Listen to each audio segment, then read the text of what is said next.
Hi everyone, I'm Yana Smakula and I'm so happy to have you here. Whether you are returning or brand new to my channel, welcome. Recently, I introduced my newest collection with Spellbinders, Yana's Daisies, and I've been so overwhelmed in the best possible way by your kind words and excitement. Thank you so much for your support. It truly means the world to me. Today, I'm taking a closer look at one of the central pieces of the collection, the Yana's Daisy die. This detailed floral die follows the same format as my previous florals with Spellbinders, like the Magnolia, the Anemone, Poinsettia, Peony, and Amaryllis. If you're already familiar with those, you'll feel right at home, and if not, no worries, I've got you covered in this video and this tutorial. So let's look at the Yana's Daisy die. There is a main detail and outline die and a shadow die. The two dies can be used together or the main die can be used alone. This die cut shows the main die used alone. You can see that it cuts the outline of the daisy as well as the petals. It adds beautiful cut detail lines to both the leaves and the petals and even to the flower center. The shadow die cannot be used alone and is designed to complement the main die. Now, don't cut the main and the shadow dies together in a single pass, layered, as this will give you a die cut that looks like this, and this is not exactly usable. I never thought of cutting it like this until I received a question from a customer who showed me this, and I was like, no, you don't really cut them together. You cut the two pieces separately. They do nest together to save space in the packaging, but they're not meant to be cut together. So the shadow die cannot be used alone and is designed to complement the main die. My main idea for the shadow die is to have it cut from vellum for a very soft and airy look. You can also cut it from cardstock. I like to use white cardstock for this most often. If you have a shadow layer and the main layer, the two will look like this combined. Here I have a card example where I used textured white cardstock for the shadow and then regular white cardstock for the petals and the outline. The main die will cut an outline and the petals, and if you pop the negative bits out, the petals, you are left with a piece that looks like this, an outline of the daisy die. These, by the way, are all the negative bits, the petals, from this die.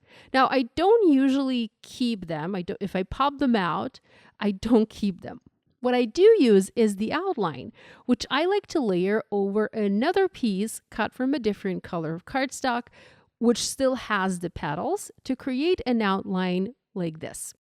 So with this one die, you're able to cut multiple pieces to assemble a beautiful flower. You have a main layer cut from white or colored cardstock, an outline cut from white or gold cardstock, and even a flower center cut from black or gold cardstock. Now, you cannot cut the leaves separately as they are attached to the main die, so the leaves have to be either the same color as the outline, or you can color that part using a marker, as I have done on this card. The daisy die can be colored using different methods, and I have a few that I like to use, and I'll share them next. First method is to cut the daisy die from colored cardstock. This works perfectly well if you want to have a non-white daisy, but instead a flower filled with lots of color. So here I die cut a bunch of daisies from colored cardstock from Spellbinders. By the way, to keep the petals or the negative bits from falling out of the outline, I like to tape them from the back using tape. Every one of those die cuts has yellow tape on the back, and that tape is what holds the pieces in place.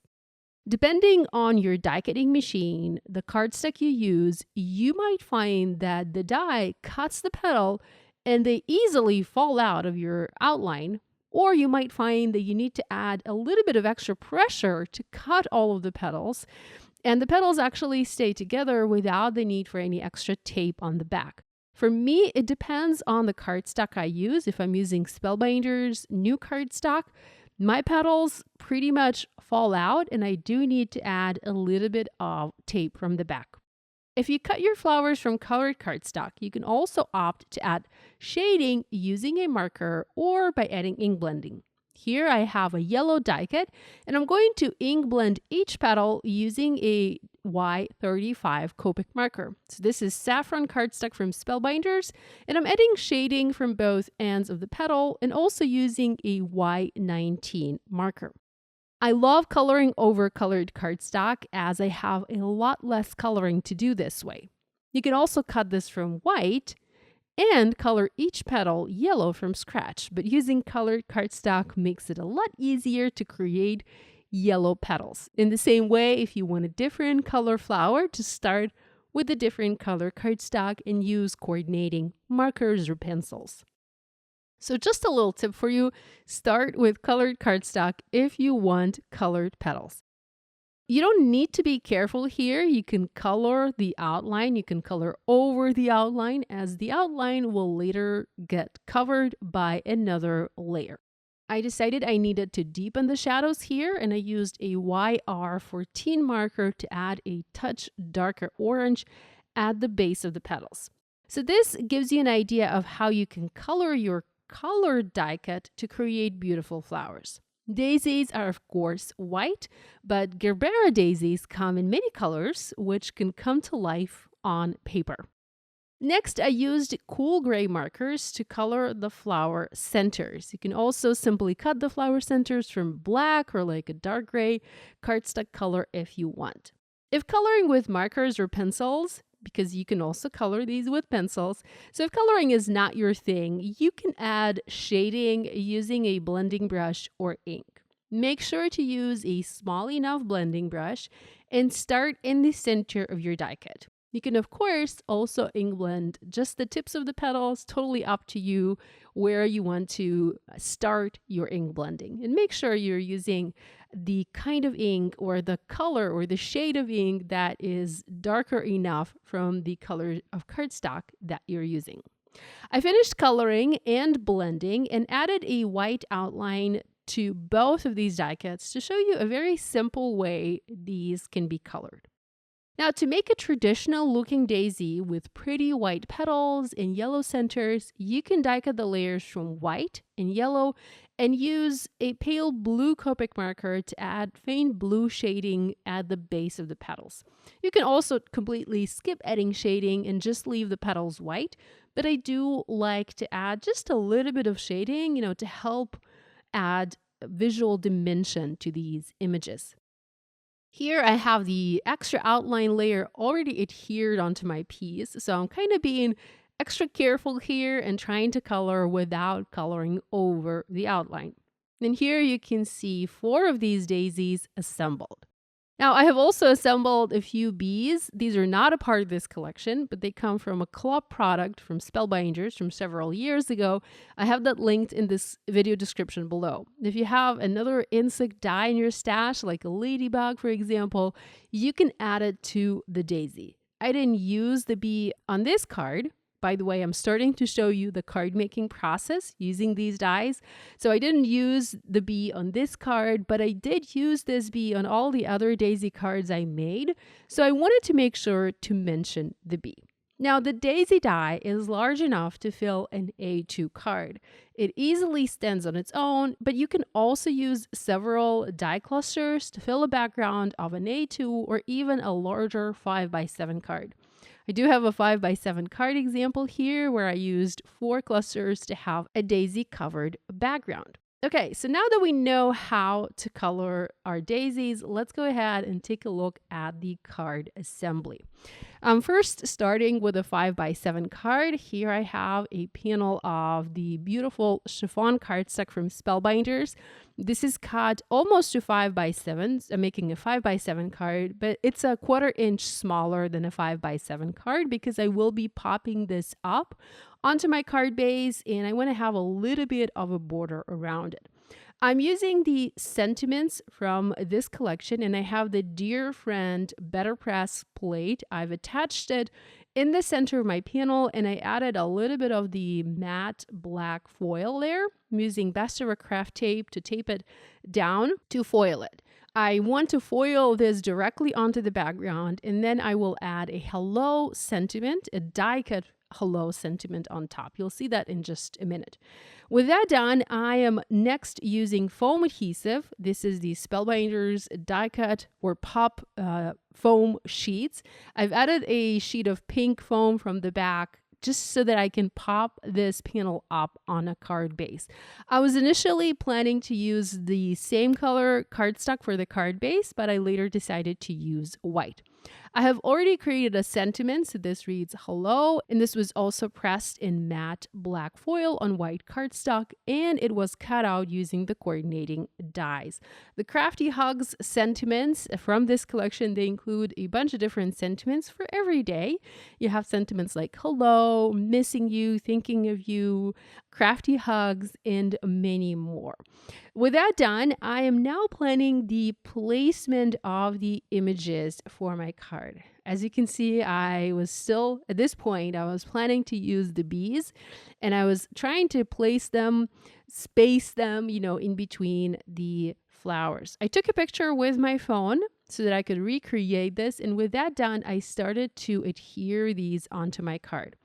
Usually I like to add a lot of dimension to my projects, but this time I decided I'm only going to use glue.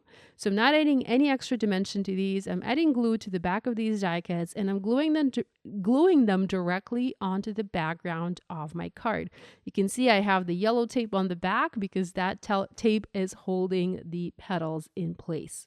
So I have 3 daisy clusters here. I initially said 4, but it is just the 3 clusters. And I'm using magnets to press the paper down, hold the paper down in place while the glue is drying. I'm working on a magnetic glass mat, and these magnets are super helpful.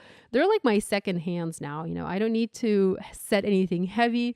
I don't need to search for clear blocks in my drawer. I can just add the magnets on top, and they will press down on the die cuts while the glue is drying. Now, the sentiment, it already has several layers. Here I was showing you a close-up of this, and I'm using glue to adhere that onto the card. It is going to be popped up just a little bit, so not too much, but I think I have about 3 layers in there. With that done, I'm going to let the glue dry and then use scissors to trim any flowers that go outside the edge of this panel. I'm using these Spellbinders scissors here. I love these. They're super nice and sharp. And I'm being careful in trimming these in one, easy cut. I'm making sure to preserve these leftover pieces because I will use them to finish framing my background. I like to do this, I like to utilize every little bit in piece.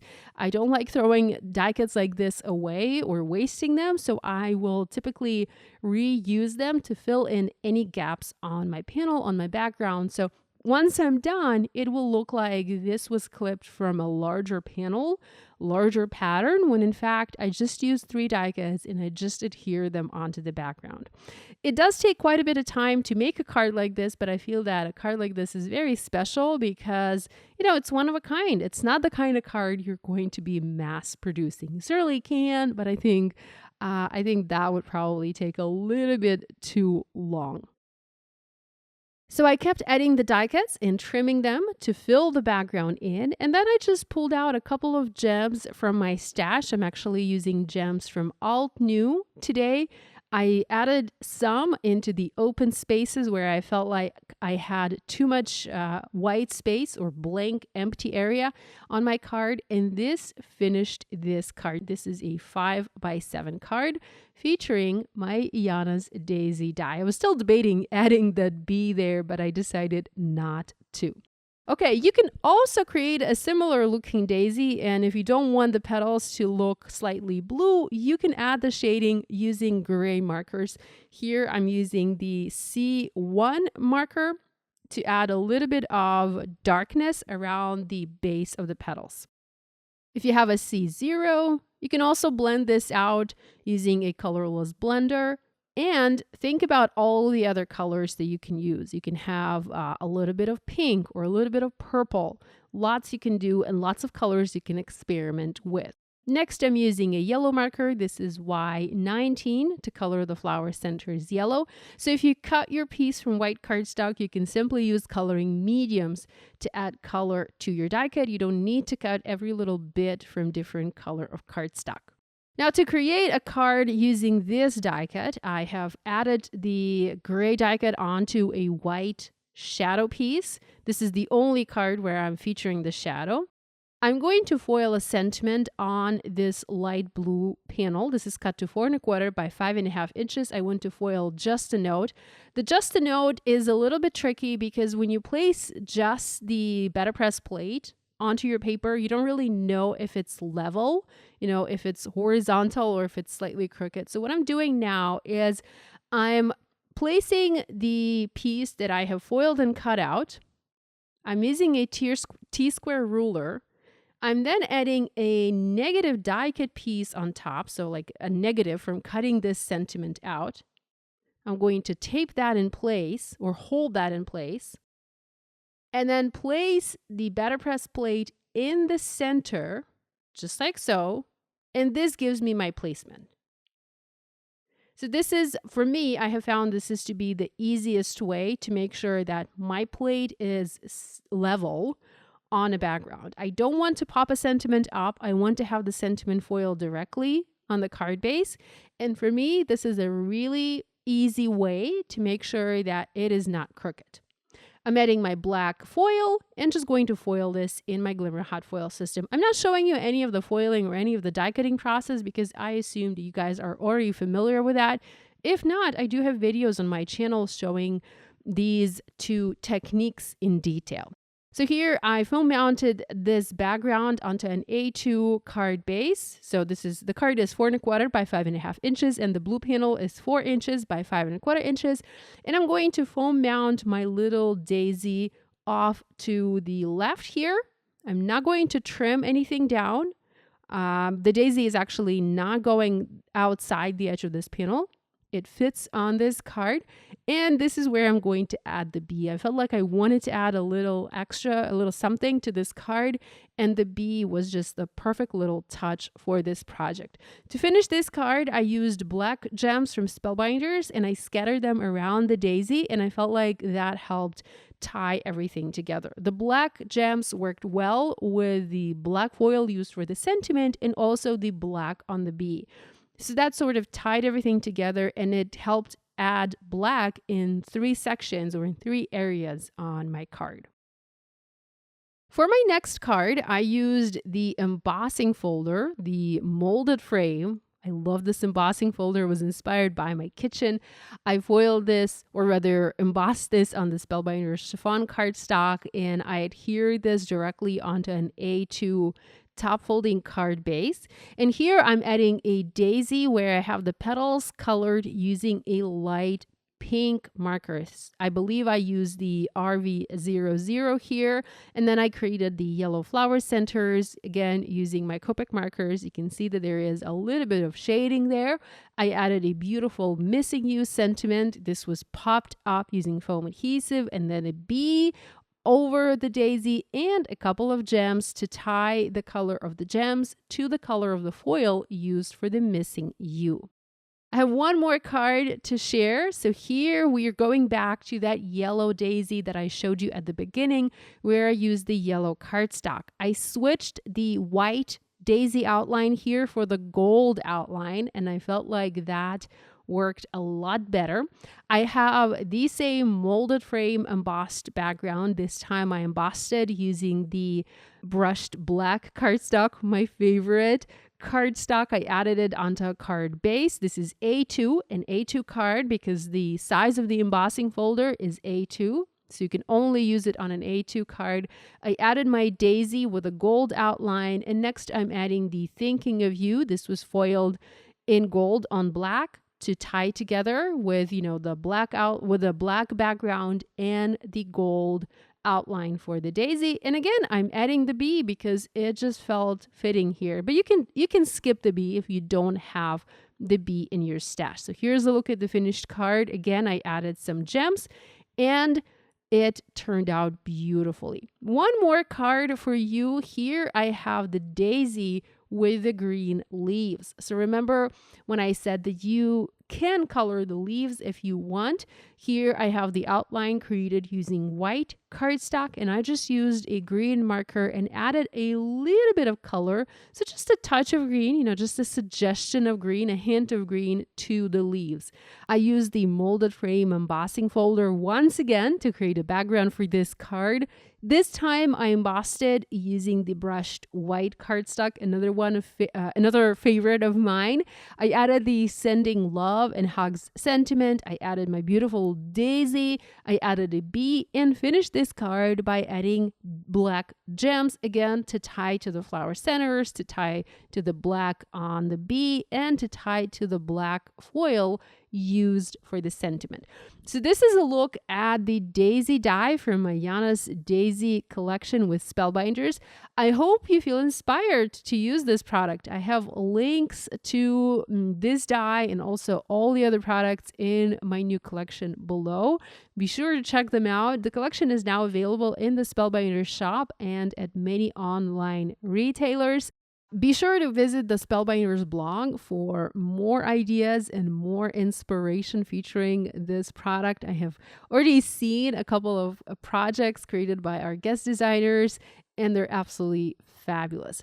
Again, thank you so much for spending time with me today. Always love having you guys. If you're new here, please remember to subscribe and do hit the bell icon so that you don't miss any of the new uploads and notifications. Thanks so much for spending time with me today. Love you guys, and I'll see you again next time with another detailed look at another new product from this collection. Love you. Bye.